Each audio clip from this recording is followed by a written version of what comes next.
क्षीरेच्छाया शरणदः शरणं प्रसन्नं विप्रात्मजं समनुकम्प्य महानुभावः क्षीराम्बुधिं सकरुणो दिशदासुतोषं శ్వేతాంతకాంతకమనంతకమానతా స్మః.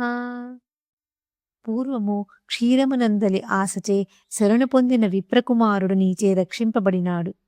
శ్వేతుడను ఒక రాజు మహేశ్వరుని ధ్యానము చేయుచు సమాధిలో ఉండెను.